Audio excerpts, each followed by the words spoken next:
Hello, everyone. Welcome to Grid Live Series Special Edition.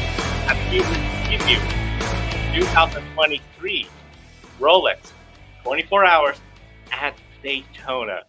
Joe Samnieva here, along with Kobe Lambeth from the Podium Finish. Very excited to have everyone here, along with Ben Schneider, of course, from Ben Schneider's YouTube channel and from Grid Encore. Before we get started, we want to give a big special thank you to our Patreon subscribers, Colin the Show, Mark Robin, and our newest one, David. You too can invest in the Grid Network. Click on the link to our Patreon and invest in the Grid Network. We'll be at the track more frequently, providing more content. And of course, you could do a one-time contribution through Buy Me a Coffee. You could even buy a cup of coffee for your favorite on-air personality. They'll thank you personally on the air right here on the Grid Network. Overall, we encourage everyone to please subscribe, get us to 500 subscribers before the Daytona 500, and share your comments, questions, and opinions with us right here on the air. We'll love to hear them, and especially when we get to pick a winner. And of course, before we start that, we go to Ben Schneider, who is joining us to talk about some unfortunate news that occurred this week. Thank you, Joe. I know we've got a busy show today with the Rolex 24, so I don't want to take too long here, but I do want to just say a few words about one of our regular Grid Network viewers who unfortunately passed away Thursday evening, and that would be Michael Tiller. Michael is somebody that I must admit I didn't know on a personal level, but had known of for many, many years, even long before I joined the Grid Network. Michael was a big figure in the game show community as well. I remember several old videos of him kind of hosting these old home versions of the game show Greed with his friends and some other things like that as well. He's probably best known for running his YouTube channel, the Game Show Temple Archives, where he backed up and recorded several old classic game shows and classic episodes of classic game shows to upload to that channel. He'd had uploads scheduled, I believe, through the end of this week, so that's why you're still seeing that channel active. But his contributions to the game show community in that regard are just immeasurable. And I actually didn't realize until I joined Grid that he's also was a big Formula One fan, and was just checking out his website earlier this week because I had heard that he was going to be in the hospital. Obviously didn't know how severe his illness was. His passing was quite unexpected, but was just checking to see what else he had in his library that might pop up on his channel. He had a bunch of tapes of old Formula One races as well. I don't know if those ever saw the light of day because obviously F1's a lot more strict regarding their copyright status, but just a tremendous loss for all of us. I know, Joe, Kobe, I certainly speak for you guys when I say we're all going to miss him and miss having his contributions to the chat room and contributing to our Formula One discussions here. It's certainly going to be a loss that's felt by all of us. So I certainly want to send our thoughts, prayers, best wishes, and condolences to all of his friends and family during this difficult time, and hopefully we can provide some comfort for them. It was definitely sad to hear the news, especially all our viewers, everyone. It's almost like a community. We enjoy seeing all the regulars in the chat room. If this is your first time tuning in, introduce yourselves, which state you're watching from, which country. We know we have some folks all across the world that watches us, and we, of course, are thankful for everyone that tunes in and comments. We appreciate it, and of course, be sure to hit the subscribe button and the like button.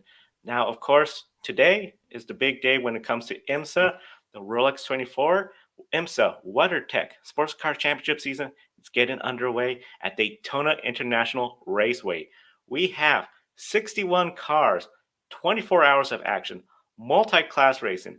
Many are anticipating the debut of GTP class with LMDH cars from 4 different manufacturers. Next, here's our Casey Campbell sitting down with NBC Sports IMSA broadcaster Calvin Fish with a preview and a breakdown of the 5 different classes: GTP, LMP2, LMP3, GT Pro, and GTD. Well, essentially, you got 5 classes competing here this weekend. 3 of the classes look very similar, and 2 are pretty much identical with GTD Pro and GTD. So if we start at the top, we've got GTP. That's the premier class with the prototype ranks. There's 9 cars competing here this year with 4 different manufacturers. It's the new hybrid technology competing for the very first time. So within that class, there's a lot of things to be learned in terms of its new technology, how they're going to go. Can a P2 car? So we step down that ladder. The next prototype class is called LMP2. They're going to be running speeds at about 185 miles down the straightaway compared to 200 for the GTP cars, so a little bit slower. Pretty quick through the corners, so they've got good pace there. Probably about 3 to 4 seconds a lap slower than the top class. Some sensational driver lineups there as well. The third prototype class, and there's pretty much an even split between prototypes and GTs this year. You got 28 prototype cars, 33 GT cars competing. The third class is LMP3, a little bit slower, about 450 horsepower. Reaching speeds about 175 down the straightaway. So they all kind of look the same. They'll run at slightly different speeds. There's going to be a big closing rate of speed this year with the GTP cars with that hybrid when it's kicking in. It's going to have about 200 mile an hour top speed. And then within that, we've got 2 other classes now. Within GTD Pro and GTD, the cars spec-wise are identical, but there's a driver ranking system. Yeah. So you have platinums and golds, which are regarded as pro drivers, and you have silver and bronze drivers that are regarded as AMs. So in GTD Pro, you can stack the deck. Fully loaded, factory drivers, best of the best competing. And then in GTD, you have to have a balance between AM drivers and pro drivers. So overall in the race, that pace consideration should mean that they're going to finish behind. But as we saw in qualifying last weekend, it's the GTD cars that are on top with the pros qualifying. So they've got to try and get that drive time knocked out within their ranks there, get the pros in for the finish. And it wouldn't be a surprise to see a GTD car win overall in the GTD rank. So it's fun, it's complex, but the nice thing is, if it gets a little bit dull in one of the classes, we can just move the coverage around here on NBC and show you great racing all day long. So I think it keeps it really fun. And now Casey joins us for the special edition of Grid Live Pre-Race. Casey, very exciting to see you and Calvin. First time on this show on Saturday, New Eastern. It's fun. And first time back on here and since November, since the last Encore show. So it's fun to be on here. And we just that was fun to talk with Calvin this week. You can go see the full video on my channel. Got to talk to a ton of IMSA drivers this weekend, from Jack Aiken to Robbie Foley to Ricky Taylor and a lot of other drivers. So thankful to everyone that I've talked to. This is going to be probably the conversation I've had with mostly everybody, the most anticipated Rolex 24, I think, in probably 20 years.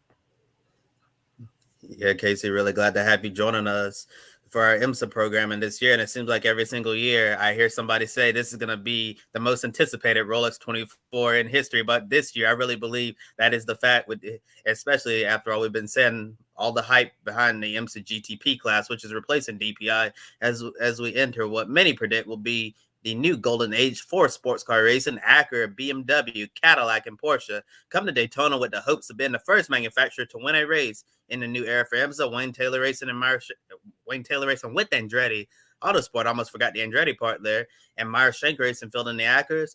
The 2 BMWs are entered by BMW M Team RLL, 3 Cadillac entries between Chip Ganassi Racing and Action Express Racing, and 2 Porsches from Team Penske. 9 cars in all entered in the top category, fighting for an overall win in the twice around the clock Florida Endurance Classic in hopes of winning that iconic Rolex watch. So, Casey, starting with you, which manufacturer's in the best position to win, and which manufacturer could be trying to catch up to the rest? Are you talking about just like the GTP class, or just, it's going to be insane because GTP. Oh my. The favorite that I keep hearing and talking with everybody that I've talked to, it seems like Porsche is the favorite to really kind of take it. But anytime, anybody gets on there, obviously Acura has won the last 4 of these, but we're in a completely different new car, a completely different era of sports car racing. So, it'll be interesting to see what the Cadillacs can do. There's obviously 3 of them, so that'll be interesting. But obviously there's also 2 BMWs. So we'll just have to see how this goes, because everyone's been talking about the reliability issues, and can an LMP2 car win overall? Could we see that? It'll be interesting to see, because these cars have not gone 24 hours without having some sort of issue. So you might have to spend a lot of time in the garage area, maybe trying to get it fixed and all that. So it's just all new with this hybrid component For the very first time, it's being used in the IMSA WeatherTech Sports Car Championship with the GTP cars. So yeah, it's gonna be interesting to watch. But it is a 24-hour race. Anything can and usually will happen. 24 hours from later, we're going to find out how we're all stacked up with this prediction. As you mentioned, Casey, I feel 3 Cadillacs, that's sort of strength in numbers. You got 3 compared to everyone else having 2. The one thing I feel good about the Acuras with Wayne Taylor Racing, Meyer-Shank Racing, those are teams that know how to win this race overall. Ganassi, the 01, the 02, I think they got a really good shot as well too. I'm really looking at those 2 Acuras, and I think the ones that will be a little bit more behind will be the BMWs. The BMWs put in a lot of extra work into this car to make a lot more of their own car compared to the Porsches, where they were one of the first cars that were already early on ready to go onto the track for testing. So I think it's going to be really interesting to see what happens with GTP, the mechanical, the reliability. That could be a big issue as well, and a big thank you to one of our viewers from Italy, Roberto. Thank you so much for watching us. Be sure to subscribe to us on YouTube as well so you don't miss any more of our programs, including tomorrow's wrap-up, which will be about 25, 26 hours from now. Yeah. We got a long day of racing ahead of us. 24 hours is going to be really crazy, really exciting to see so many people watching our program right now from all around the world. Welcome. Really excited to have you all here. And getting back to the question itself, right now, I think so far Acura has really shown that they have the best pace so far among all the GTP cars. And then Porsche, they've run really well as well. Cadillac, I think they're there. However, that one manufacturer I think that could be playing a little bit of catch up is BMW. I mean, looking at BMW, they've been in the ballpark, but they just haven't shown the outright pace like the other GTP cars. However, as was mentioned about the hybrid system, is new to the IMSA WeatherTech Sports Car Championship. However, it's not new to sports car racing in general, because for like the past decade or so, we've seen it in the FIA World Endurance Championship. So the hybrid technology is nothing new at all. Really excited to see it here. However, with all the reliability concerns, we could see a lot of the teams spending more time in the garage area than we're used to seeing. So that'll be something to watch. So although I think BMW is going to be playing a little bit of catch up compared to the other GTP cars, at the end of the day, it may not matter if all the other GTP manufacturers are fast, but have issues. But BMW, has least issues. Then we could potentially see BMW do some incredible things and potentially sneak a win, because I don't see many people picking a BMW to win overall. And last weekend, IMSA held a traditional qualifying session to set the grid for today's Rolex 24 instead of a qualifying race we've seen the last few years. Taking the first GTP pole, the defending Rolex 24 champions and reigning DPI champions from 2022. Meyer-Shank Racing with Tom Blomqvist setting a fast lap of 1 minute 34.031. Blomqvist is co-driver from last year. Oliver Jarvis is no longer with the team. Meyer-Shank's IndyCar drivers, Elio Castroneves and Simon Pagenaud, are back for the Rolex 24. Colin Brown joins the team as the new co-driver for the full season. With a lot of uncertainty over GTP reliability, does Meyer-Shank Racing have a good chance at winning 2 consecutive Rolex watches? Also, can Colin Brown fill the shoes left by Oliver Jarvis? When it comes to Meyer-Shank Racing, I feel they have a really great shot at getting the overall victory. You got a lot of the team there. Colin, he has done a lot of races at Daytona in the Rolex 24, starting from way back when he started with GT, LMP2, LMP3 experience. Overall, I feel he's going to be really good match with everyone in Meyer-Shank Racing. Them looking for another Rolex watch to get in the second year in a row. I think that is very real with this team. This team is motivated. That pole was extra motivating for them. I don't see why they can't do it.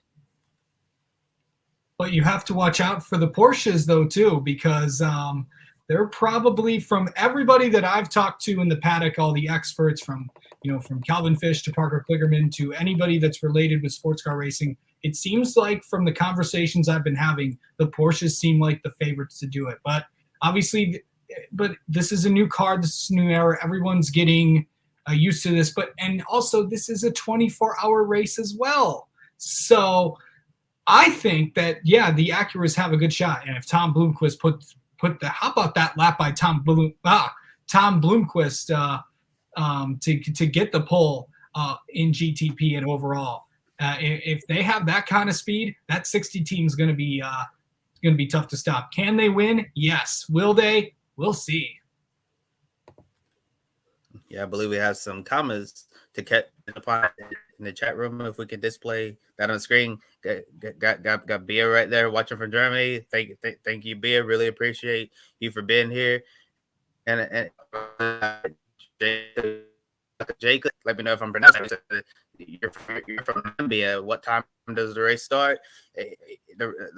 Actually, race coverage begins here on NBC Sports at 1:30 p.m. Eastern time. So in just a little bit over an hour. I'm not sure what time that is for you in Zambia. I have to look it up right quick. And Harry T says any way you can watch the full 24-hour live as you're in the UK. I believe if you go to IMSATV.com, you'll be able to watch the entire Rolex 24 unblocked for all of our international viewers out there. And also you can listen to Radio Le Mans as well. They have some really, really wonderful coverage there. And getting back to the question about Meyer Shank Grace, I think they do have the ability to win 2 consecutive Rolex watches, but as we've been saying, concerns about reliability, it could potentially take it away from them. It'll be interesting to see which GTP team is going to have the least amount of troubles throughout the next 24 hours. And it doesn't necessarily have to come down to reliability, the newness of this platform, the hybrid system. It could very well just be staying out of trouble because there are going to be a lot of GT cars out on track.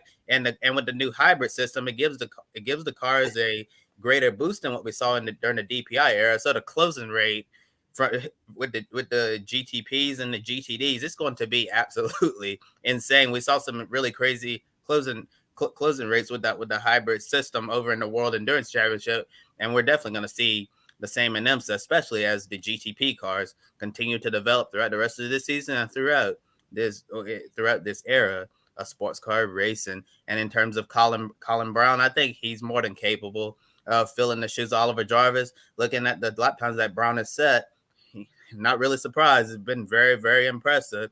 He's right up there in the ballpark with Tom Blomqvist. So I think that Colin is going to do an excellent job. I know he's been competing in LMP3 the last few years with John Bennett Core Autosport, and but Colin's been looking forward to getting back to the top to the top class to compete for overall wins.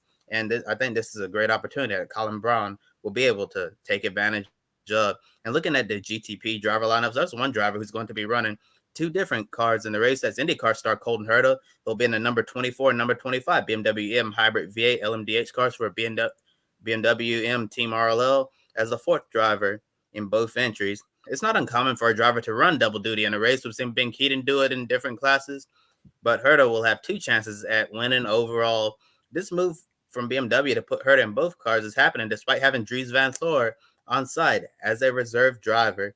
Casey, do you think BMW would have been better suited to have another driver in the lineup instead of putting Herta in both BMW prototypes? I mean, we've seen Ben Keating go in other cars. Cooper McNeil's another one that is driven for 2 different teams. So again, obviously, I think points are just, I think you have to declare 1 for point. But the thing is, it's like it's the 4th endurance driver. So you just have to get enough drive time and stuff. I mean, people have done it. It's he's going to be pretty tired, but I mean, yeah, it's been done before. And at the end of the day, you could get depending on another chance of getting a Rolex watch. So yeah, it's fine. It's I think people have done it before. People have done it for 2 different teams, not just within the same team, but 2 different teams. So yeah, I think it's fine. One of the things I was thinking when this news came out that Brian Herta was going to attempt this, we know what he went to try to get into F1. Is this a way to try to send a message like, I am the ultimate racer. I'm doing this for two cars, essentially, same team. But overall, I feel this is something where it almost seems like he's trying to send a statement out there that he is not just an IndyCar racer. He is adaptable. He could do this. He could really step up his game because we know outside the IMSA world, Andretti, F1, where will he go? That's still there. I think this is something of trying to get his name out there a little bit more in that international stage, especially since we have such an international audience for this race this year with the LMDH and some big names like the Iron Dames in this group. So I think this is Colton Herta essentially trying to make a point that if you're watching this, here's who I am. I'm driving 2 different cars, and I'm going to try to get that Rolex watch. You're Colton Herta, Joe. At first, you said it's that Brian Herta, but you know what? But you know what Herta on the brain, he's to get those two confused whenever you're talking. Something else I wanted to point out that we talked about on the past episodes of Great Tonight. Colton Herta as running in the BMW, he's going to be competing against his IndyCar team, Andretti Autosport, who's joined partnerships with Wayne Taylor Racing. So that's going to be something fun to follow. And I also see Bia said that she thinks that would be super exhausting for Herta, though. I think BMW has a good game plan for Herta to make sure they're not going to exhaust him. Maybe during the first half of the race they'll have him focus on driving this certain car, and then break time, and then he'll switch to the other to help out with the drive time over there, give them a lot more flexibility. So I think BMW really know what they're doing. And hello, Dragan from Serbia. Really glad to see so many people watching from all these different countries from around the world. And that's one of the great things about the Rolex 24. It's a preseason not a preseason, but it's quite an all-star event, a motorsports extravaganza. It literally brings the world together of drivers from so many different countries, people watching all around the world from many different countries. I really love this event. It has true international flavor. And we've talked a lot about the Acura, the BMW. So what stands out the most entering the race from the other two GTP manufacturers, Cadillac and Porsche? For me, Porsche, it really stood out how early they had their car out for the public, getting a lot of track miles. Cadillac, it has to be what they've done in getting essentially the same teams as usual. Chip Ganassi, the Whelen Express team, all of them in ready for the race. I think overall it's going to be really interesting to see, can that Porsche, we have one starting up towards the front, one towards the back, where will they both figure out? And then the Cadillacs, considering they got the most vehicles out there, does that ensure they're going to have a really good run? Are we going to see reliability, as Casey pointed out, be a struggle? It could be something where, I know we've seen this on occasion at times, when you see one of your teammates or a car of the same brand, same make, have a mechanical issue, it could sometimes mean you're going to have a mechanical issue and the other teammate. So I think that's going to be really interesting to see if anything like that occurs with Cadillac. Porsche, just the fact that they were out so early with their car, I think it's going to be really interesting to see how that progresses. And then if others are going to take note of, okay, maybe we got to start working on our program a little bit earlier, especially if there's any new manufacturers thinking about future appearances in this brand new class. Well, yeah, and there's going to be new manufacturers in here. Of course, there's always talk that Ferrari could enter, Lamborghini could enter. I don't know. We could possibly even see Maserati or even Toyota possibly enter in this, and that's why kind of this class in the LMDH era. That's why everyone's kind of calling it the golden era of sports car racing, because a lot of these manufacturers could possibly enter in to the series. And of course, obviously, Ford will enter in 2024 with in the 2 GT classes. Also, yeah, it's just the other 2 classes. I think that just Porsche just got it. The Penske Porsche team talked with Dane Cameron about that effort. They just got it out early and got their lineups. Of course, the lineups for the Porsche team should obviously be very familiar if you follow FAF Motorsports, because obviously the Porsche factory drivers just transferred over there, and obviously there's a lot more that are running for the WEC Endurance Championship, and obviously they're all the other Porsche factory drivers. And then for Cadillac, you have to look at, obviously they'll have 2 main cars throughout the season. Ganassi's running the extra car that, of course, the 02. The 01 will run throughout the season.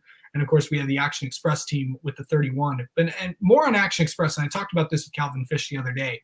This is a team that is used to winning. Gary Nelson, of course, a longtime team owner in Action Express, and also was the former race director with NASCAR, the technical director at NASCAR for so many years. This is a team that expecting to win. I think Alexander Sims taking the spot from, of course, Olivier Pla, and before that was Tristan Nunez. It just something didn't work last year with that team. So this is going to be an interesting year for Action Express, and just an interesting year for Cadillac overall. Especially, I think both Cadillac teams want to start off the year right after ending with that. Of course, Action Express not winning, and of course Ganassi. When obviously remember everyone when the two cars took each other out at the Petit Le Mans last year. So. Yeah, it's going to be an interesting year for both Cadillac, Porsche, as well as BMW and Acura.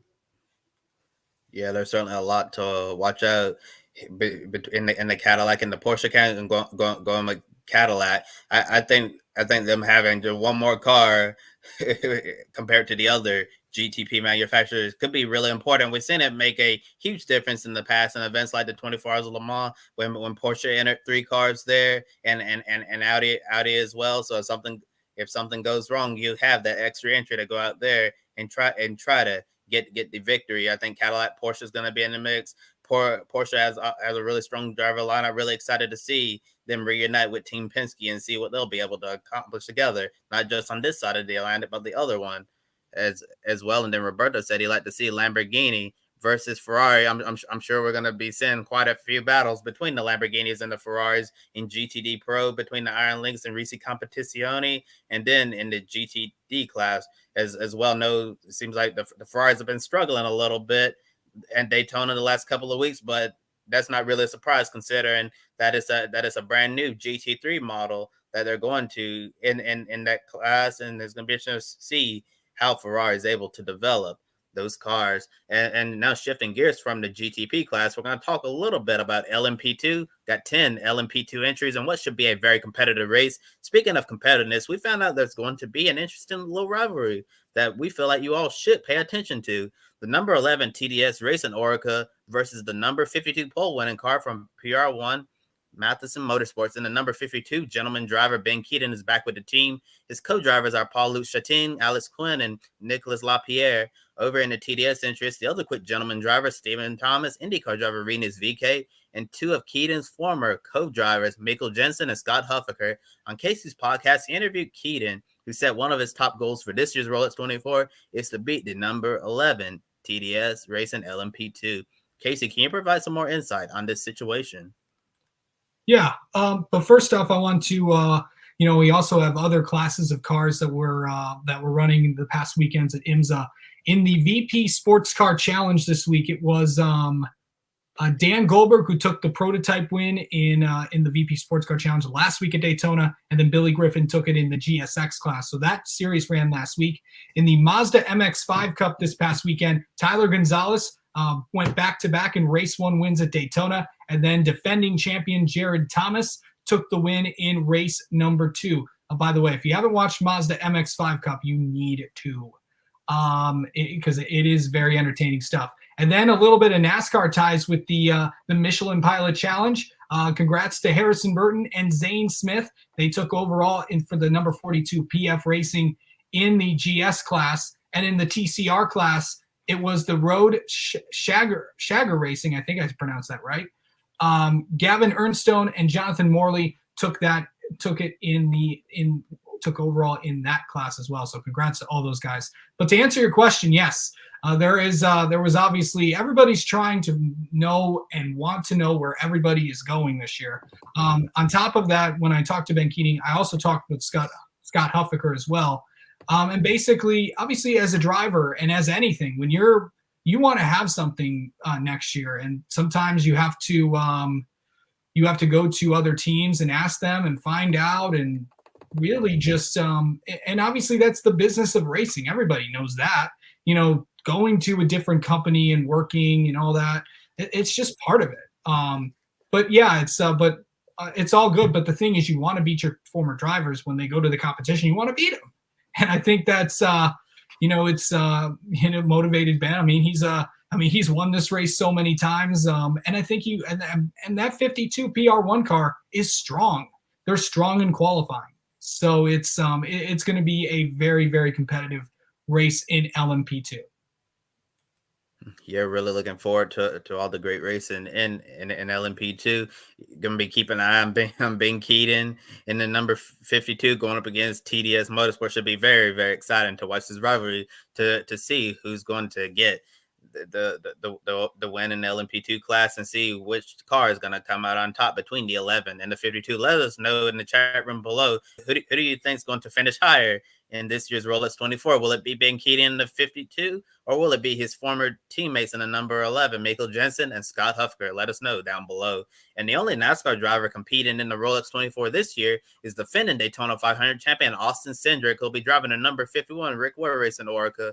His teammates are sports car veteran Eric Lux, IndyCar driver Devlin DeFrancesco, and Haas F1 reserve driver Pietro Fittipaldi. So, Joe, I'm going to throw this one over to you. In your opinion, what are Cindric's chances of adding a Rolex watch to his Harley J. Earl trophy, and how come we've seen a lesser NASCAR presence in the race in recent years? It seems that when it comes to Austin Cindric, he is one of those drivers where we know as his success in NASCAR, but remember, he has a lot of road racing experience. Overall, I feel like that car holds up. He has a great set of drivers with him, with Pietro, Devlin, and everything that team has been going through. I think working together, no reliability issues. I anticipate them towards the front and their chances of a Rolex pretty high. As for the lack of NASCAR drivers, it seems like we always seem to have this sort of wave of we have a bunch of NASCAR drivers some years, then it sort of winds down, gets a little bit lower. A bit more of a surprise for me this year, especially since we know in NASCAR in both the Cup Series and Xfinity Series, a lot more road courses being added, including, of course, Portland International Raceway. Overall, I just see this where we're probably going to see more Cup Series drivers, more NASCAR drivers coming into essentially the Rolex 24 in the coming years. I think especially as we see more of what this new class with GTB LMDH, that's going to get people excited. And I think you're going to probably start to see, again, more Cup Series drivers. I wouldn't be surprised if you see even some Xfinity drivers in some of the other classes enter the Rolex 24 in future years. Well, remember, Joe, as I mentioned earlier, Zane Smith and Harrison Burton were competing in the Michelin Pilot Challenge, driving with Ford Performance, and also Haley Deegan and Ben Rhodes. They came in third in class in the GS class, which is the top class in the Michelin Pilot Challenge. So yeah, we're seeing it. I think it obviously 2 years ago, if you remember, like Kyle Larson and Chase Elliott was in there, and Jimmy Johnson and all those guys. So it just comes and goes. Kyle Busch was in it a few years ago, but it's just when everybody is everybody that will run this race. There's a lot of spots open. And by the way, someone I want to mention here, Andy Lally is also running this race. This is his 21st consecutive Rolex 24, and I did confirm this with a few people. Calvin Fish did mention this in the interview with him. That breaks Hurley Haywood's record of 20 straight. So that's a big accomplishment to have in there. So congrats to Andy. Of course, Andy was on the channel not too long ago. So yeah, definitely watch out for him and the 44 Magnus Racing team with he and John Potter. Of course, consistency is a very, very that doesn't happen that often in racing. But to have as long as John and Andy have done it, it is so good to see. Also, Spencer Pompelli is also in that ride as well. Of course, he's been on this channel. He's been on my channel, but he's also been in NASCAR making some Xfinity starts. So yeah, wanted to mention that too. Yeah, really exciting statistic there for Andy Lally. Andy's been in this game for a very, very long time and still competing at the highest levels. I'm actually picking Magnus Racing to win the GTD class because I think they have a really, really strong driver lineup, and Aston Martin seems to be dialed in. So keep an eye on the number 44, Magnus Racing, Aston Martin. Casey, I'm also glad you brought up the Michelin Pilot Challenge race that happened yesterday with the NASCAR drivers winning overall. We'll go a little bit more into detail about that later in our program today. But the one thing I want to bring up, next year the Ford Mustang GT3 is going to be in the Rolex 24, and I think that could potentially open up the door for a lot more NASCAR drivers to do the Rolex, like the same drivers we saw this year, Ben Rhodes, Haley Deegan, Zane Smith, Harrison Burton. Next year would not surprise me if we see them in the GTD Pro or GTD class running in that Mustang GT3. And also we're going to talk a little bit about the new Corvette GT3 car coming on next year as well. That could potentially open the door for some of Chevrolet's NASCAR drivers. So, like, speaking hypothetically, what could stop a Trackhouse Racing from getting a customer Corvette GT3 car next year to enter in the Rolex 24? I know Justin Marks has talked about expanding into other racing series as well, like IndyCar, IMSA, and keeping the GM connection there. It would make a lot of sense if they wanted to enter a Corvette if they really wanted to. So I think we could see a lot more NASCAR drivers in the years ahead. I know during the Grand Am Rolex Sports Car Series days, we saw a whole bunch of NASCAR drivers. Back then, it was a lot easier to just get a car together and just put a whole bunch of your buddies in it. But really, those days are gone, and it's much harder to get a seat in the Rolex 24. So it's something you really have to fight over, like musical chairs. And now moving on to LMP3, we have 9 entries there, and one notable name missing. Mentioned them earlier. Core Autosport that ceased operations at the end of last season. John Bennett and Colin Brown ended 2022 as the LMP3 champions. Despite their departure from the class, there's still a lot of intriguing driver lineups who can get the job done, such as the number 33 entry from Sean Creech Motorsports. Nico Pino won the pole. Other favorites will likely be Riley Motorsports, Performance Tech Motorsports, and Andretti Autosport, among others. Casey, which team can become the favorite in LMP3 with Core Autosport gone?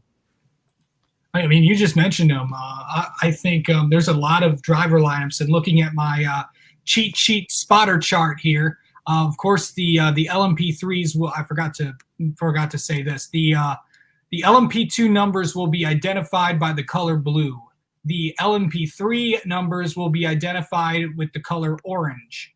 The main GTP class will be identified by the color black. The GTD Pro cars will be identified with the red numbers, and then the GTD, regular GTD, will be identified with the color green. So they'll have green numbers. So, and you'll see it on the ticker when you see the NBC when you see the NBC broadcast. Forgot to mention that. But yeah, looking at the class here, I really think that Sean Creech Motorsports has really got it going on. Of course, they got the pole. Talked with Joao Barbosa in a few weeks ago, and just just talk to someone like that. And obviously, he's had a ton of success in here. And it's also, we forgot to mention this. We are not seeing. It's weird to not see the number 5 Mustang sampling car out on the track. I know you might be. I know JDC's getting they're going to be part of the Porsche program. Well, I think they're going to get their car sometime later on. It's kind of like what Paul Miller Racing had to deal with last year and not competing in here because it was so late to the BMW. So when they switched to BMW last year. So honestly, I really think that the Sean Creech car can. I think that's my favorite to win. But when I talked to Calvin Fish Thursday, that Andretti car is going to be strong. Of course, you got Rasmus Lind, of course, who's going to be competing in Indy next. Dakota Dickerson, who has dabbled in IndyCar, dabbled in sports cars, and also in the Formula cars as well. Gabby Chavez, a very familiar name, and then Jared Andretti. That program is really kind of built up there. So I think Andretti Autosport is the favorite, but then again, this is a 24-hour race. You got to watch out for that Riley Motorsports team, Felipe Fraga, and of course Gar Robinson. So that's going to be fun to watch. These class battles are just so interesting. Yeah, everything about the IMSA WeatherTech Sports Car Championship and sports car racing in general is always super interesting. And and in my opinion, I think Andretti Autosport has the strongest LMP3 driver lineup. And when I look at that lineup on the page and compare it to all the others in LMP3, I have to say that driver lineup is super unfair to all the others, all the talent that they have. But hey, they're playing within the rules of the driver ratings. So that's all they can really do there. And you mentioned Joao Barbosa, who's had a great career in IMSA, now running LMP3. Remember all the years he raced with Action Express Racing, teaming up with Christian Fittipaldi, all the success they saw winning the Rolex 24 together. Barbosa still has a lot left in the tank, a lot to give, and he's doing that with Sean Creech Motorsports. And got a comment there from Ronan in the chat room. Hello, Ronan. You say you're about to hunker down and watch this race for the next 24 hours. Ronan, I'm about to do the same as well, and got someone watching there from Brazil. Like I've been saying, really excited to see everyone here watching our program from all over the world. And then got Gareth there say you're watching from South Africa. That must be a way to watch this. Yeah, earlier I said I believe that you can go to IMSATV.com and you'll be able to watch all 24 hours. I don't think it's geo-blocked, so you should be able to go to IMSATV.com and watch all 24 hours of racing. I also can be able to watch Radio Le Mans as well. And yeah, our own Ben Snyder was here at the beginning. So it's the same thing. You can just watch IMSA TV, and it should be good for all of our international viewers. So you can enjoy the Rolex 24 at Daytona. And right here we have someone saying that they're sitting in the parking lot right now about to walk into the speedway. So someone getting ready to watch the Rolex 24. You're really excited. And that's what people always say, that's one event that you need to go to in your lifetime at least once. Rolex 24, like the 24 Hours of Le Mans, is a once in a lifetime experience. And now taking a look at the GTD Pro class, we got 10 cars, 8 different manufacturers. We got Corvette, Porsche, Lexus, BMW, Ferrari, Lamborghini, Aston Martin, and Mercedes in qualifying. The number 79 WeatherTech Racing Mercedes-AMG GT3 won the pole. Fastest lap was set by Mercedes factory driver Mauro Engel. Most of the drivers in this class are part of an all-pro driver lineup. However, we've seen a few program entries: the TGM, TF Sport, Aston Martin, WeatherTech Racing Mercedes, and Turner Motorsport BMW. Featuring one AM-rated driver. After initially entering the GTD class, the number 59 MDK Motorsports Porsche made a last-minute switch this week to GTD Pro with a program driver lineup led by former Corvette Racing factory driver Jan Magnussen. He was scheduled to share the seat with his son, Haas F1 driver Kevin Magnussen, but Kevin had to undergo surgery on his hand unexpectedly, and he'll miss the race. Joe, can you see a program driver lineup beating the all-pro lineups? Yes, I can. With this race, 24 hours, this is one of the endurance races where I feel the last few years we've seen a lot can happen throughout the race. And of course, towards the end of the race, if we have those late full course cautions, it just stacks everyone up. The mechanical reliability, the closeness of these two classes, I absolutely could see that occurring. And definitely the competition is going to be really tight. And a couple of comments in the chat room from Ali Henry answered correction. Joel Barbosa, there was a question about if he was in the 24. So definitely we want to thank everyone. And then a question, any F1 drivers in the race? We have Roman Grosjean, former F1 driver, in this race too. And a lot of folks in the chat room talk about GTP being the main class and the big focus. Very exciting.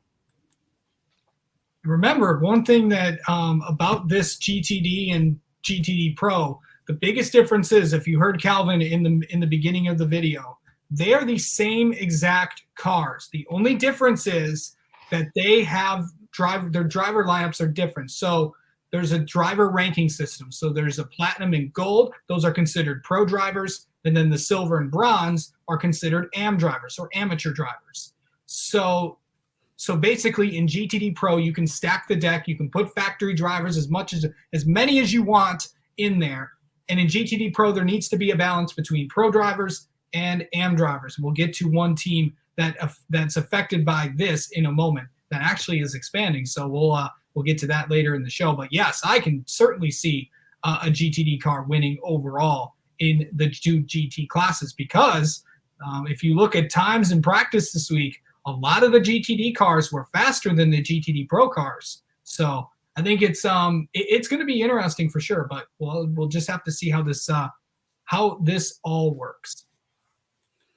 Yeah, I think it's going to be fun to watch. And if you're a GTD car, you definitely want to beat all the GTD pros, for bragging rights. We had an M driver and we beat your all pro driver lineup. And only Endurance says that Kevin Magnussen was meant to race, but that injury prevented him. Yeah, it's such a shame that we're not going to be able to see father and son race Jan Magnussen, Kevin Magnussen compete in the Rolex 24. Hopefully they'll be able to do that together in the future when Kevin isn't having any issues. And Race Rex says, so does the IMSA TV stream have the Radio Le Mans commentator. Yes, I believe that. I believe that's correct. They do have them, and getting back to the question itself. And also got someone said go Iron Dames. Yeah, really excited to see the Iron Dames finally over in IMSA. They've been really successful all around the world, winning their class in the 24 hours of Spa last year. Got an exciting lineup with Rahel Fry, Sarah Bovey, Michelle Gata, and Dorian Penn. I think they could have a really, really good day in the GTD class, although they're going to be in a Lamborghini, which is really new to the Iron Dames after running the Ferrari. But I think they'll do reasonably well in that entry. And in GTD Pro, I think certainly we can see in a Pro-Am driver lineup get the job done. And the one lineup I'm looking at is the number 79 WeatherTech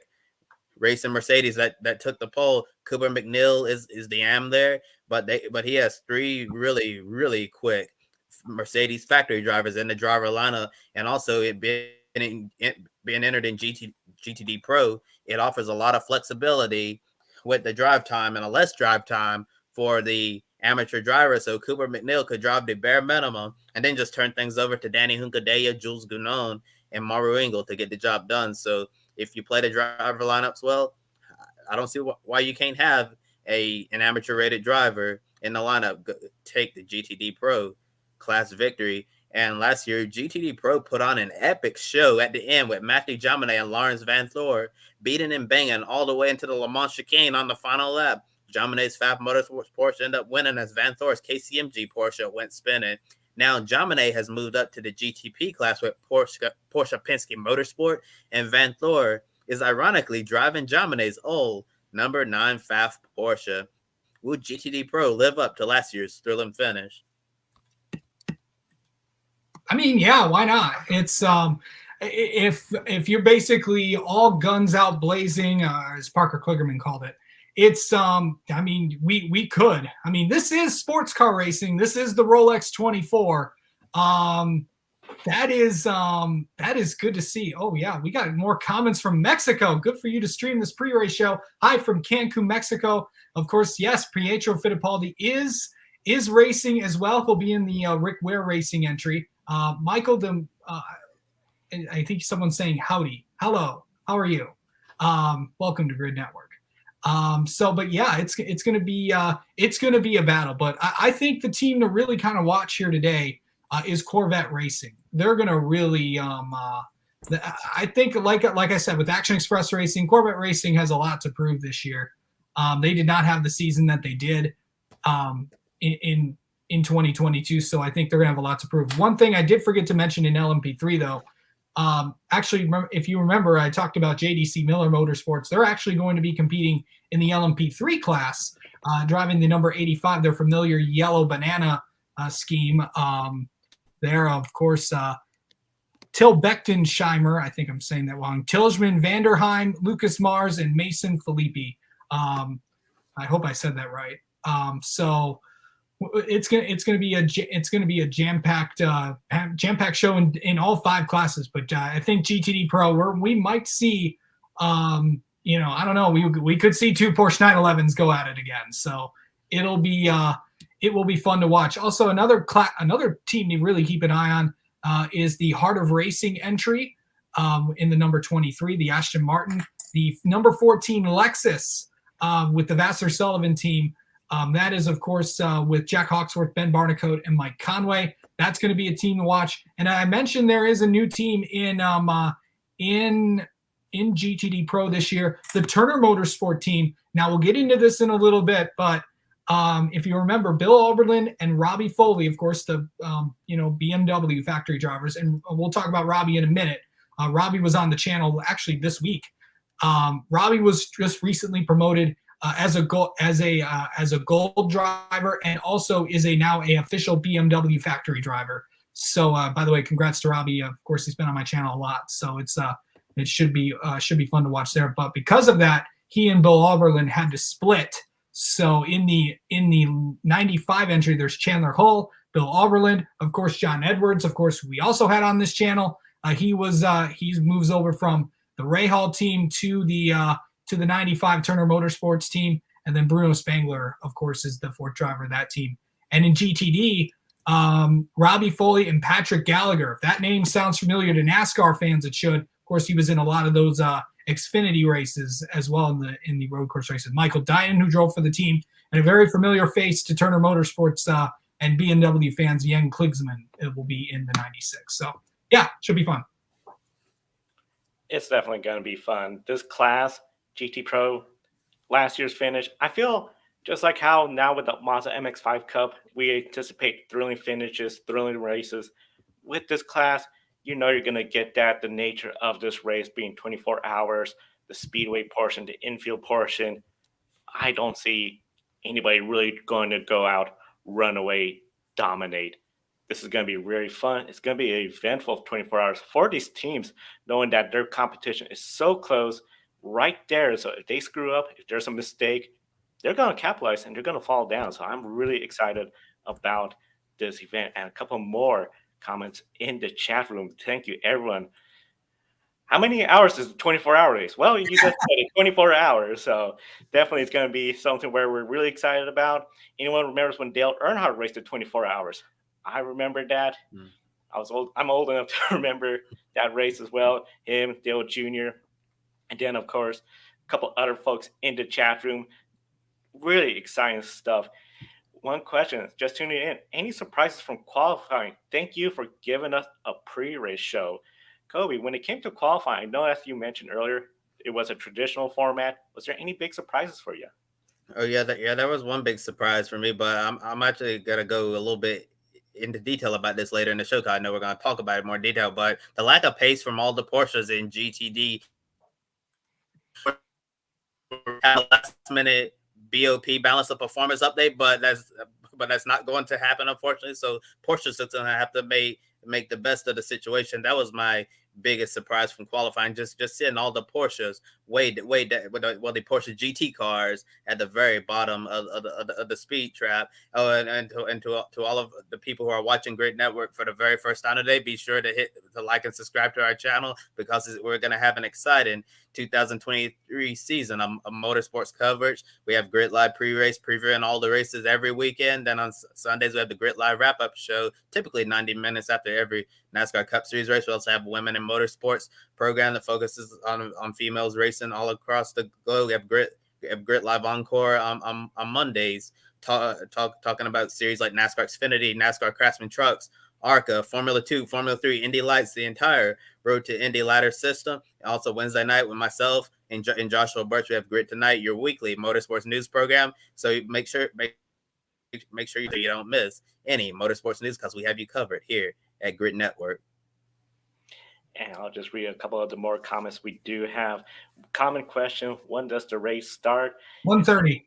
1:30, about 40 minutes, as Ben Schneider has been telling everyone. People very excited about this race. And, of course, we thank everyone for tuning in, including some of the newer race fans joining us. Ali, definitely I can understand, it was different back then where with the racing at the Rolex 24 hours. And before they put the super speedway lights for NASCAR, it was much darker, that speedway section. So very interesting stuff.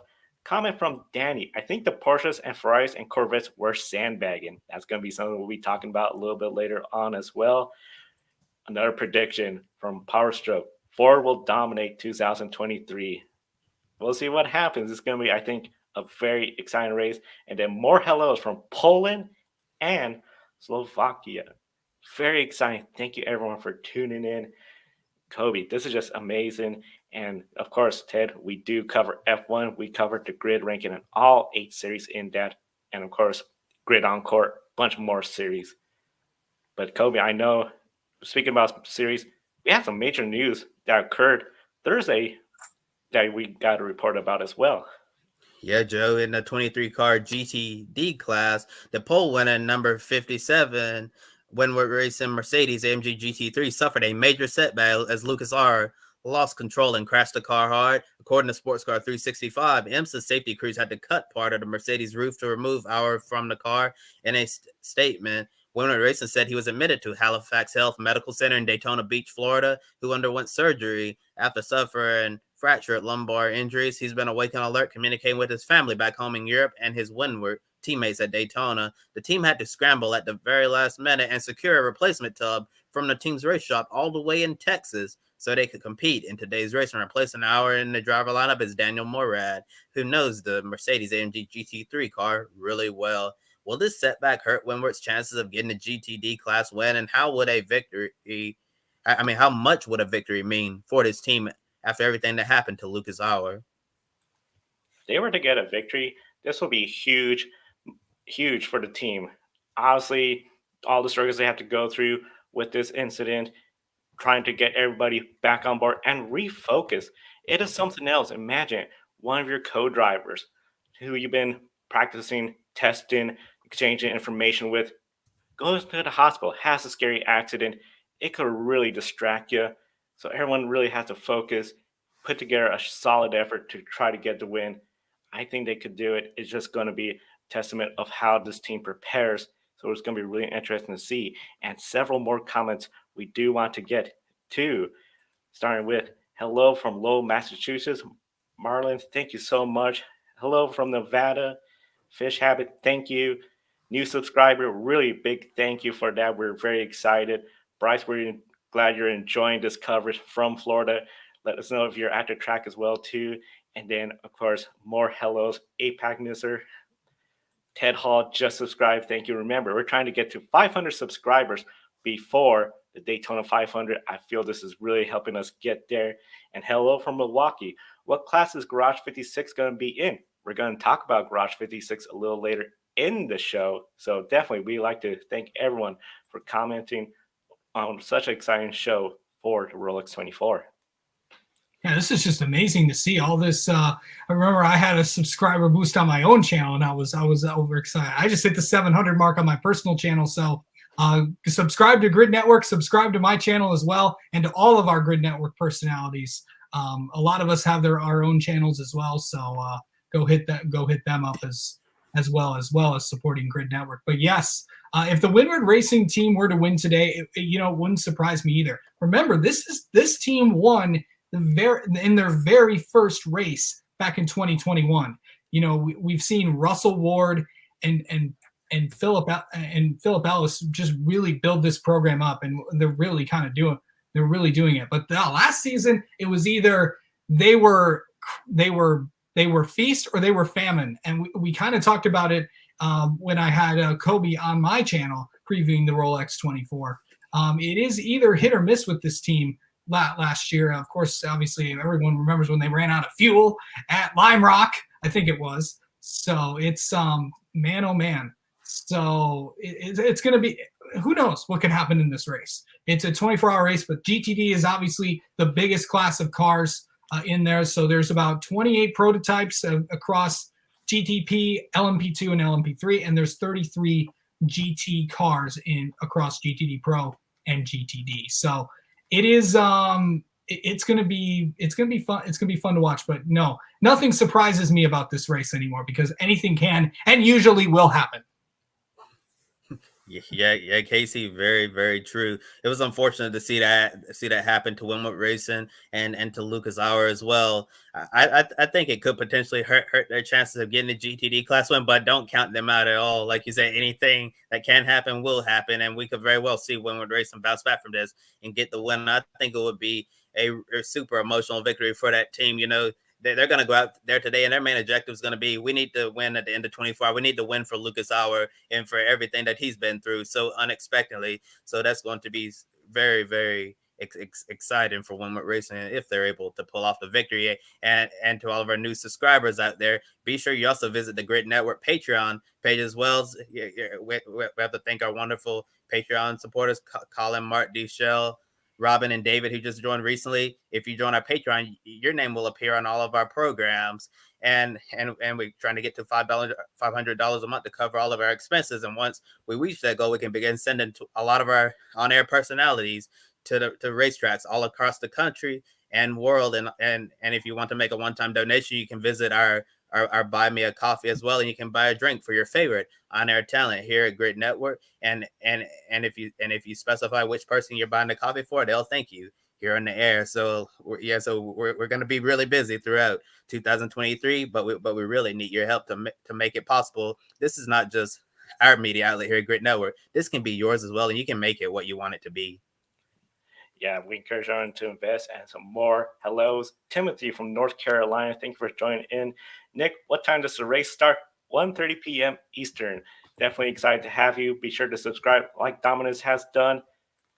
Hello from the UK. Very excited to have you there. And aloha from Hawaii, now in South France. Mad Dog Hawaii, thank you for joining us as well. And then Trinidad and the Caribbean, subscribe. Thank you guys for the info. Definitely, Daniel, we're very excited to have you subscribe, watching us. People are hitting that subscribe button. We are getting very close. 495 subscribers. We could hit 500 before the Rolex 24 at Daytona instead of Daytona 500. Thank you so much, guys. We have hit 500. We have hit 500. So Wow. Thank you everyone for everything you do. And of course, a question: do you like the Porsche 963 front? A little rough, maybe. It was the first car to come out. I would say, compared to the BMW, I like the BMW styling better when it comes to that. And just thoughts on the C063 GT3. I think we're going to talk a little bit about that ahead. And of course, we're trying to keep up with everyone. We got a big show. We have 9 GTP entries. Only one of them won't be here for the full season, and that's the blue number 02 Chip Ganassi Racing LMDH.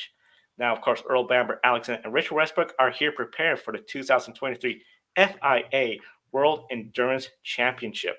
So they're going to be very busy throughout the year on behalf of Cadillac.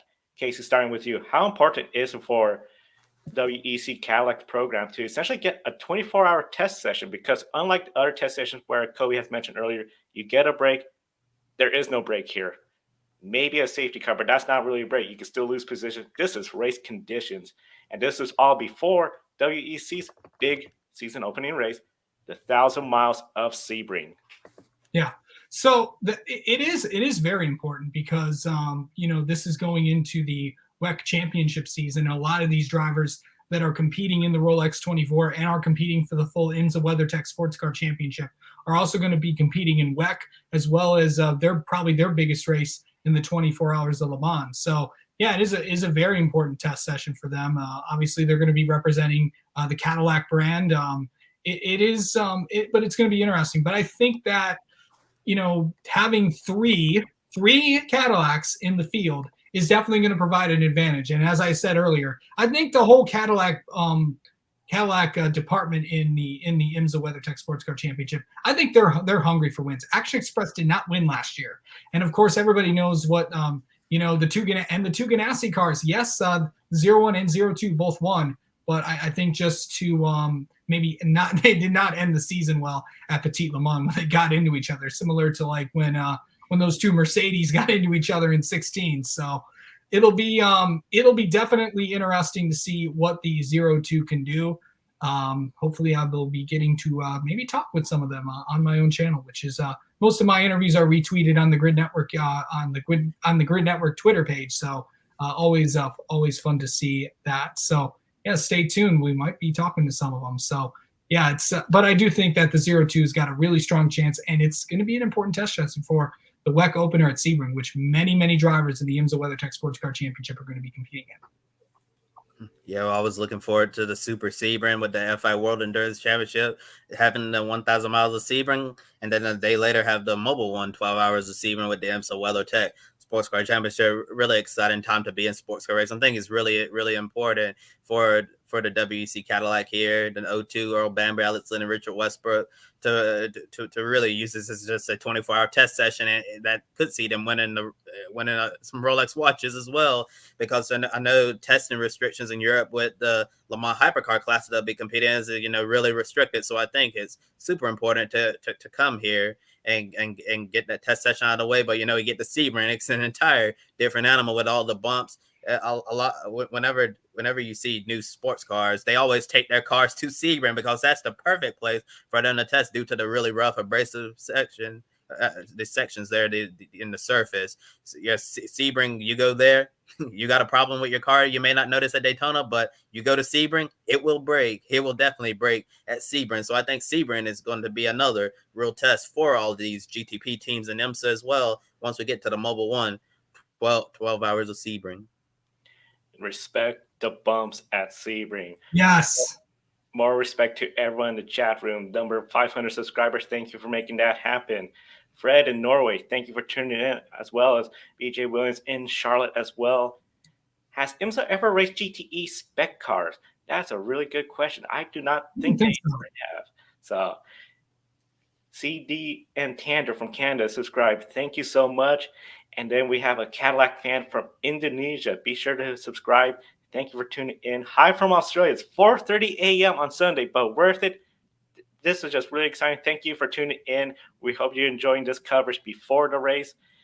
A lot of comments. GT3 version of the Mustang, a carbide by a new 5.4-liter Coyote V8 engine. Plans call for a factory support WeatherTech Championship GT Pro Class effort to debut in the 2024 Rolex 24. Of course, definitely grid tonight as we report the news. Follow the news. We'll be talking about that. Why only 180? This is YouTube. You could do 1440. We're still working on that. You hit the subscribe button and our Patreon. Invest in us. We could definitely get into more HD TV. Big thank you to everyone tuning in. Do you expect a lot of mechanical issues with the new hybrid? Earlier on the show, we talked about this. The big answer is yes. Could we see an LMP2 car in Victory Lane? Let us know. And one of our regulars, Dimas, thank you for tuning in as always. Everyone that's just tuning in, this is just really exciting stuff to see. We're trying to get through all the comments and our regular scheduled program right here before the race. And of course, one of the team's Turner Motorsports driver, Robbie Foley. Solid GT drives in the last several years. Clearly hasn't gone unnoticed by BMW because they upgraded him to a BMW factory driver. So very exciting opportunity for him. Now, one of the big things, of course, with that, finding much success, Bill Oberlin, Foley, FIA, his grade went from silver to gold over the off-season. What does this mean? That means he could no longer run in GTD with Oberlin since they're both good gold-rated drivers. Now, Foley moves into the role of lead driver of the number 96 BMW M4 GT3 with new co-driver Patrick Gallagher for a full season. Kobe, do you believe Foley is ready for such a big promotion? Before I answer that question, Joe, wanted to bounce off a comment y'all just showed on the screen. IMSA used to have GTE spec cars, but not anymore. Now that it's fully GT3 spec. The GTE cars used to be known as the GT Le Mans category, GTLM, but now the GTE spec cars, GTLM, that class is now obsolete, and it's also going to be obsolete in Europe as well. After this year, I know GT Pro does not exist anymore in the FIA World Endurance Championship. You just have the GTM class, so GTE is really coming to the end of its life here. Now it looks like it's going to be GT3 for the foreseeable future. And getting to the question about Robbie Foley, I think he's absolutely ready for this big promotion. He's been spending the last several years working with they've been a dynamic driver duo, and Foley's been basically the second driver in that lineup with Bill Loverland being the lead driver. Now Foley's been promoted from silver to gold, and he got that big promotion, being a BMW factory driver. That is a really big deal to reach factory driver status. And I think Foley is ready to make this big jump. He had one of the best in the business to learn from, Bill Loverland, who is the all-time winningest driver in the IMSA WeatherTech Sports Car Championship. So nobody's been at the top of the podium more in IMSA events than Bill Oberlin. And now it's going to be fun watching them compete against each other. This year it's going to be a classic rivalry of teacher versus student.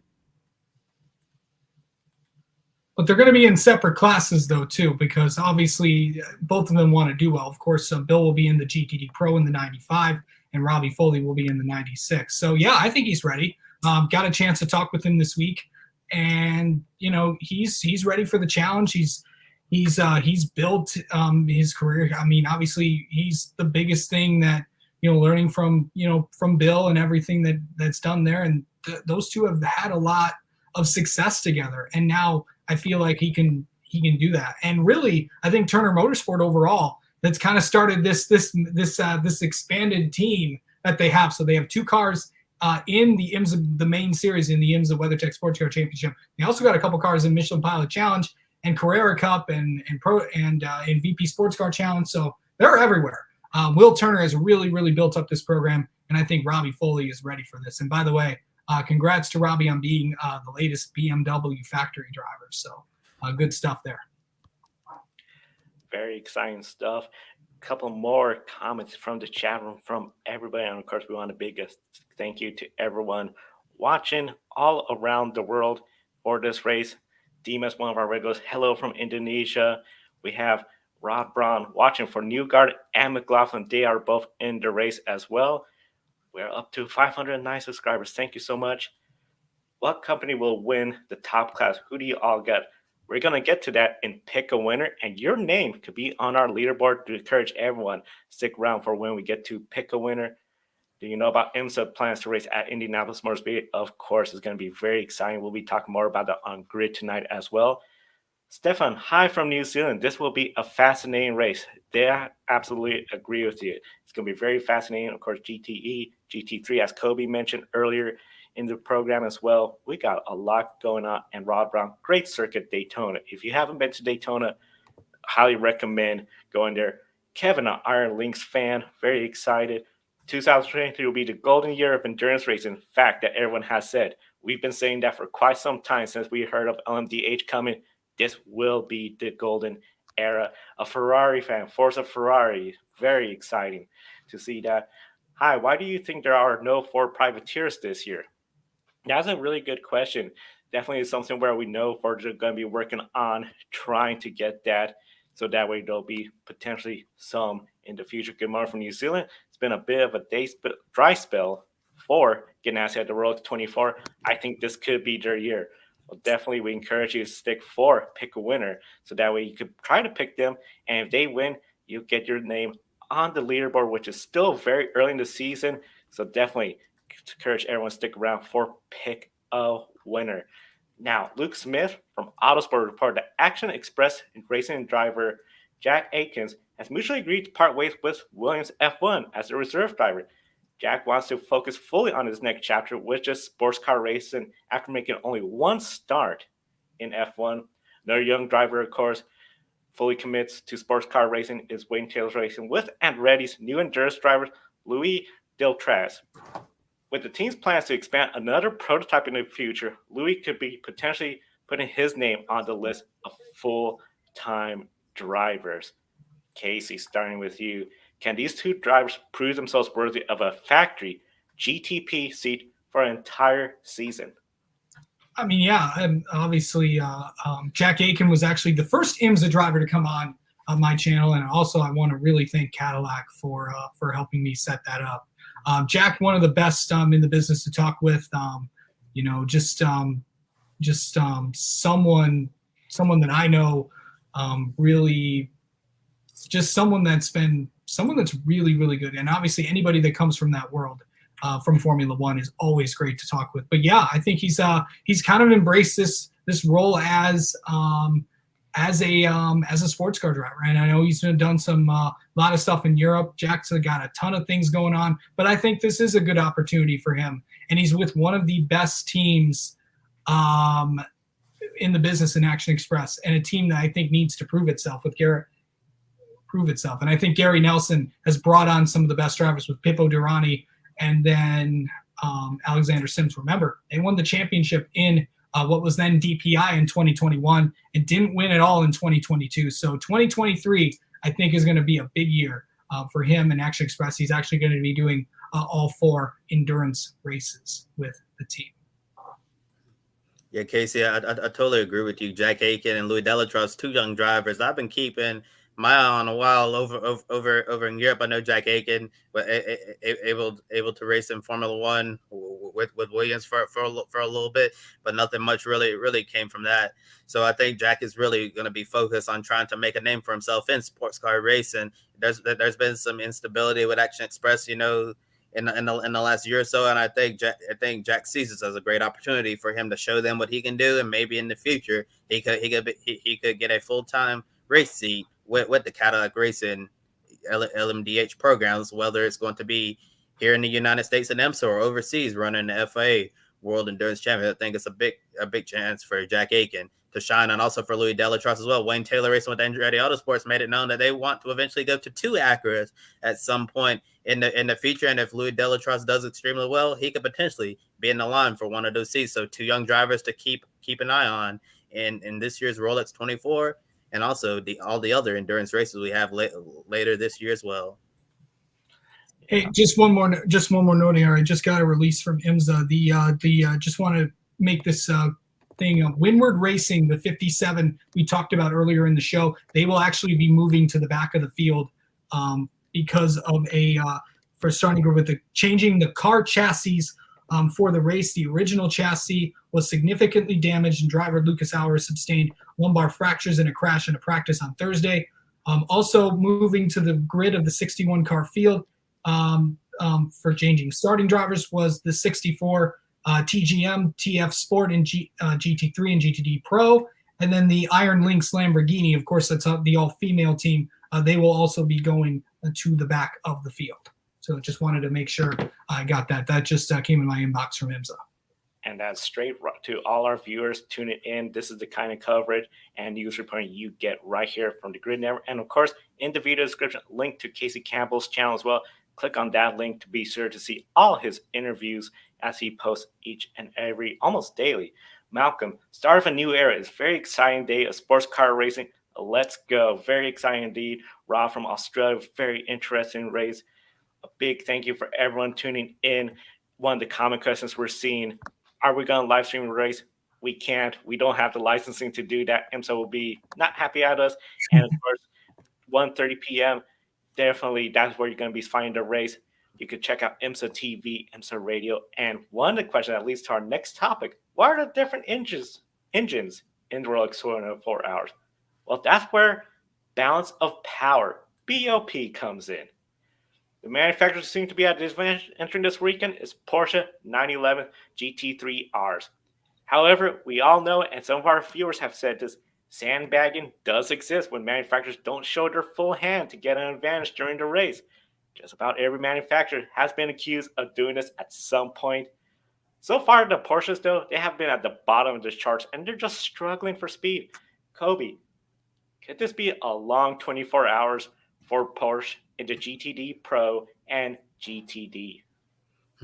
Yeah, Joe, I think it could very well be a long race for Porsche, but who knows? Honestly, you know, if you're in the field, you have a chance to win. But if you don't have the speed, it could be really tough. But I would say don't count out Porsche yet. They could shock us and get it done. As you said, Joe, sandbagging does exist, and it does happen. Where we're never going to accuse anyone of sandbagging because we have no proof, no evidence to show that, obviously. Yeah, but it's going to be interesting to see how Porsche handles the race in the GTD Pro and GTD field, because right now it looks like they're at a big disadvantage. Now, yesterday, we saw Chevrolet officially unveil their new Corvette Z06 GT3R that will be available to customers across the globe. Of course, we had a question about why does Ford not have something for privateer companies? Well, I think they will, because the bow tie, the Chevrolets, they have. After the GTLM class ended, Corvette made modifications to its current GTE spec car to race along GT3 cars in GTD Pro class of IMSA competition. And since they have made this, they're running modifieds of the Z8R. Same level of dominance we've seen from the Corvette racing has diminished, and the pace hasn't always been there. Casey, when it comes to this, with a full-blown GT3 car, help Corvette regain some of their mojo back. Yeah, like I said, I think this will. And, Corvette racing is just, is just actually right up the road from where I live in Michigan. Actually,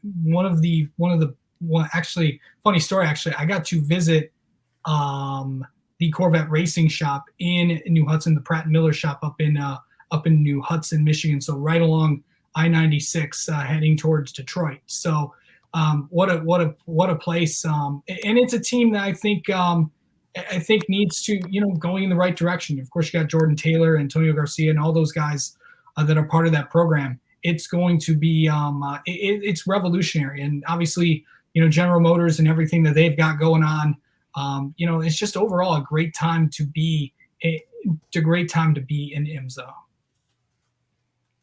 Very exciting time for IMSA. And overall, this has been a very exciting weekend at Daytona for sports car racing fans. Yesterday, the 2023 IMSA Michelin Sports Pilot Challenge season opener took place. We saw Harris Burton and Zane Smith take down number 42 PF Racing Ford GT4 to victory lane after taking the overall win in the GS class. In the number 41, Ben Rhodes and Hailie Deegan earned a third place finish, result taking the last spot in the podium. Ford certainly has to be happy with all their drivers running quick lap times and running especially well, and especially when people question the credibility of NASCAR drivers on road courses. This has to be win and a good boost of confidence for Hailie Deegan, who we talk about quite often in our Women in Motorsports program every Friday, where we focus on female racers. She has to feel good being up towards the front of the field. And remember, next year we will see Ford in GTD Pro and GTD with their new Mustang. Kobe, what do you think of the Ford NASCAR drivers conquering the sports car veterans yesterday? And could we see a greater Ford presence next year, means more NASCAR drivers in that Rolex 24? Oh, Joe, I thought the Ford NASCAR drivers performed exceptionally well yesterday. We saw Zane Smith take over the number 42 at the very beginning of the race. He took the lead very fast, handed over to Harrison Burden. Thought Harrison did a solid job there. That was a great battle at the end for the fight that went overall in GS's. Spencer Prampelli, if he had maybe just one or two more laps, I think he could have potentially got there. But Harrison Burden, he was under a lot of pressure, handled it well, got the job done. Thought Zane and Harrison did a really good job. I'll have to tip your hat to Ben Rhodes and Hailie Deegan as well, especially Hailie Deegan. I know it hasn't been going really well for her on the NASCAR side of things, and for her to actually take the speed there on pace and mix it up with all the leaders, that was really exciting for her, and should be a great shot in the arm ahead of her 2023 NASCAR Craftsman Truck Series campaign. And I alluded to this earlier, I think we'll see a greater Ford presence next year with some NASCAR drivers potentially in GTD Pro or GTD, because we got that Mustang GT3 car coming on next year. I think it's going to be really exciting. So it would not surprise me if we saw Harrison Burton, Zane Smith, Ben Rhodes, Hailie Deegan, or some other Ford NASCAR drivers in the 2024 Rolex 24 at Daytona. Yeah, it's going to be fun because, you know, with Ford coming into the series next year in 2024, it's going to be a lot of people, and those are, you know, Ford Performance, and really everybody, and they were dominant in GT, in the what was then the GT Le Mans class, running with Chip Ganassi Racing. We could see the potential return of Joey Hand to sports car racing. So, because I know that he has done a lot with Ford. So, yeah, it's going to be overall exciting for the Ford camp. Very exciting for the Ford camp. Very excited for everyone. Hey, you, good day from Australia, 5:30 for the race time. Very exciting. One of us looks like somebody's English teacher. David, thank you for that compliment. Assuming you're a fan of your English teacher. Another person, the stream is not up. It'll start at 1:30. We're getting towards the end of the program, so that way you can all switch to it. A lot of comments in the chat room. I could see an all-star line for GT3 Mustangs next year. Maybe see Logano and Chase Briscoe in the Mustang. Of course, those are two veteran in NASCAR Cup Series. Benji, Famos, Benja. So definitely very excited for all you more people commenting. Definitely encourage everyone. The stream will be on IMSA TV. That includes even, and Chile, IMSA TV isn't showing the stream. It's not started yet, but the race will be starting eventually later today. Very exciting for everyone's comments in the chat room. And once again, IMSA TV, IMSA Radio, and of course, you can check out the IMSA website for any international coverage as well. Speaking about international, another big international race, the Le Mans 24 hours, and one of the big things, Garage 56. That's essentially a Hendrick Motorsports NASCAR Next Gen car, Camaro Chevrolet, in that race in its own little special class. 7-time Cup Series champion Jimmy Johnson was announced. He's going to be racing in that. It was made announced today, as well as 2013 DTM champion Mike Rockefeller, and the biggest surprise of all, 2009 F1 World Champion Jenson Button in a stock car. Casey, how excited are you for this Garage 56 entry at Le Mans? And were you expecting this driver's lineup? Obviously, I think we expected Jimmy Johnson. Mike Rockefeller, of course, ran for a couple of those races as well. Of course, he was involved in the Ally Cadillac, which was the second Action Express car last year. Also, and then Jenson Button surprises me a little bit. This is a big deal, and I know that when this announcement was made back in March, I think it really kind of shocked everybody. And it is big because we could possibly see, the NASCAR next gen class in IMSA racing. Of course, NASCAR is owned by IMSA is owned by NASCAR. So this is just another one of those. This is a move by NASCAR, by Hendrick Motorsports, and everyone involved, by GM and Jim France, to really just kind of expose endurance racing and to have the 24 hours of Le Mans. We'll just have to see how this goes. I know that a lot of people are going to be tuning in to that race back in June. It's going to be a fun one for sure. I can't wait to tune in. But yeah, very interesting lineup for sure. Yeah, Casey, really excited for the 24 hours Le Mans, not just to see the Le Mans Hypercar class, see the LMH and LMDH cars competing against each other, but also seeing this NASCAR Next Gen Garage 56 injury. Going to be really excited. I'm not really surprised to see Jimmy Johnson or Mike Rockenfeller doing it, since they've been the ones testing the car so far. But Jensen Button, that was like straight out of left field to me. I did not expect to see that coming at all, but I'm really excited to see Jensen Button behind the wheel of a NASCAR stock car at Circuit de la Sarthe in the 24 hours of Le Mans. And also, I'm wondering if we could potentially see Jensen Button make a Trackhouse Project 91 start this year to get more seat time in the NASCAR Cup car. Would not surprise me if we saw Jensen Button compete at Circuit of the Americas in the early spring with Trackhouse, so he can get some time in a stock car, because that's the road course race before the 24 hours of Le Mans in June. A lot of excitement with that, and of course a lot of excitement about Daytona International Speedway. Very exciting race, of course. Race finish, top 3 predictions. That's going to be next, because we're going to pick a winner. Where can I see this race? 1:30 p.m.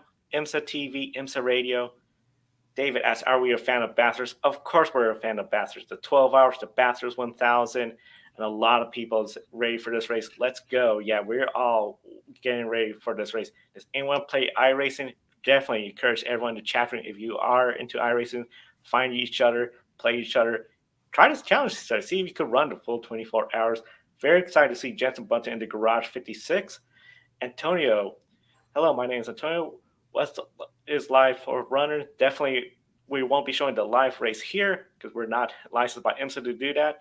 But definitely, we're encouraging you to check out IMSA.com for IMSA Radio and TV. The Hendrick Motorsports Garage 56 will be exciting to watch.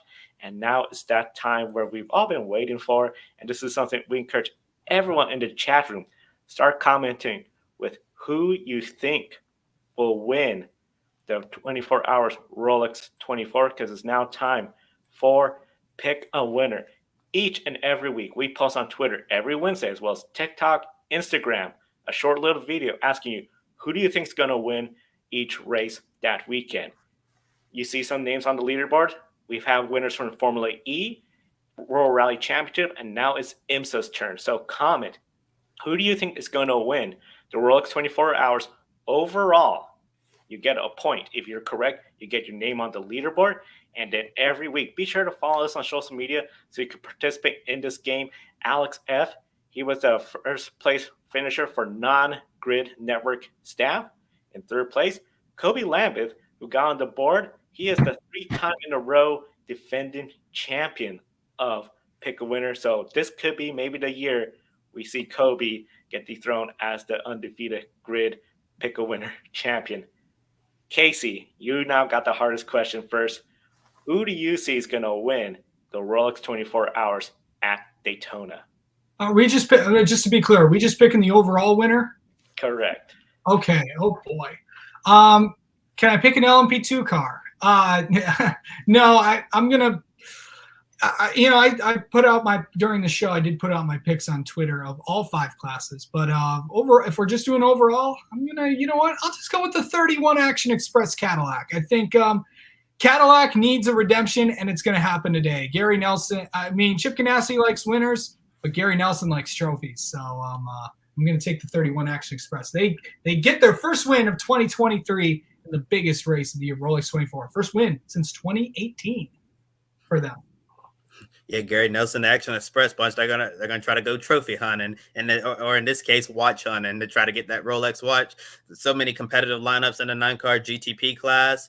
Oh, it's so hard, but I'm going to have to go with the number 10, Wayne Taylor, racing with Andretti Autosport, Konica Minolta, Acura LMDH. I think Ricky Taylor, Felipe Albuquerque, Louis Delatraz, and Brendan Hartley are going to be the ones to get it done in 2023. And before I get to my picks, some of the other picks from the chat room, Caddy, we got BB going with the Porsche 997. Neo is going with the Porsche Penske. Tristan, BMW, the SVDL car. So we got a lot of folks sharing their picks for pick winner. Definitely will be really exciting. And one update from Ben Schneider. Ed just picked up another point with Worldline winning race 2 of Formula E. So now Edward Hunter from Formula E Zone has 3 points. He will be the leader come the end this weekend. But you could be tied for essentially third place right now with 1 point if you correctly share. Who do you think is going to win this race? Tim is going with the Porsche as well. Ethera going with Meyershank Racing. It's going to be really exciting. We got Rod going with the Tower LMP2, thinking he's going to win the race. Big hello to Ted. And hello in Germany. Can you see on IMSA TV? But you have to put your browser in incognito mode. So definitely we encourage everyone to check it out. As for me, I'm going to go with essentially an Acura to win this race. I'm going with the team that's going to try to get 2 Rolex watches in a row. I'm going to Meyershank Racing in the pole sitting. They're the pole sitter. I know there was a question in the chat room. Does starting position really matter? It's a long 24-hour race, but yes, it does. If you're up towards the front, all you got to do is just run your race. Where if you're behind, you're going to have to be catching up. And just before we go off the air, just a big thank you to everyone in the chat room, trying our best to keep up with everybody. And a reminder, the IMSA TV, IMSA Radio, check it out there. Kobe, what an exciting day. And for everyone tuning in, we hope you subscribe. Kobe, what are some of the other programs, especially after 24 hours from now? What are we doing here on the Grid Network? Oh, yeah, Joe, we got a lot going on here at the Grid Network. IMSA broadcast just started here in the United States on NBC. IMSA TV broadcast is up as well. Engines just fired. The grid is clear. It was packed. So things are really happening. Wish we could stay around and chat with you all for all 24 hours, but unfortunately, we're out of time for a day. We have to go cover the Rolex 24 now, but be sure tomorrow, Sunday, we have Grid Live wrap-up at 3 p.m. Eastern Time. We'll recap the Rolex 24 and the entire Formula E race weekend in Saudi Arabia. Please like and subscribe to our YouTube channel. We originally had the goal of reaching 500 subscribers before the Daytona 500, but we've been made aware that we've definitely exceeded that. So thank you so much for helping us reach our goal. Really, really appreciate it. And don't forget to hit that bell icon to get notifications for when we're on the air. Follow all of our social media platforms in the video description. Check that out and visit gridranking.com. If you really enjoyed our program today, take 5 minutes to invest in Grid Network through our Patreon. Join Colin, Mark, Deschelle, and Robin in investing each month in the Grid Network. Welcome to our newest Patreon supporter, David. We're excited to have you join the amazing group of people who keep us on the air, and we hope that you are watching today will join them as well. Once we hit $500 per month, we'll begin sending more of our members to the track more often on a consistent basis for live reports from the track, and so you can get a lot of content that you really want to see. Link in the video description. If you want to do a one-time donation, click on the Buy Me a Coffee link, get your name on the board, and invest in as much and as often as you want. You can even buy a drink for your favorite on-air personality here. Get them a cup of coffee, and they'll thank you on the air. Television coverage at Daytona is underway right now on NBC. Most of the race can be seen on USA Network, then returning to NBC for the final 2 hours. However, the entire race it's been streamed on Peacock here in the United States. Remember, tomorrow at 3 p.m. Eastern Time, come back and join us for Grid Live wrap-up after the checkered flag. We'll also have a full recap of both Formula E races in Saudi Arabia, as I said. And now we're out of time. So for Casey Campbell and Joe Samnego, I'm Kobe Lambert for the Podium Finish. Thank you all for watching and enjoy the 61st run of the Rolex 24 at Daytona. Thank you for watching us right here on the Grid Network. Be sure to subscribe and hit the bell icon so you don't miss any of our programs throughout 2023. And it'll mean a lot. If you click on the link and join our Patreon, invest in the Grid Network, I'll send you a thank you card.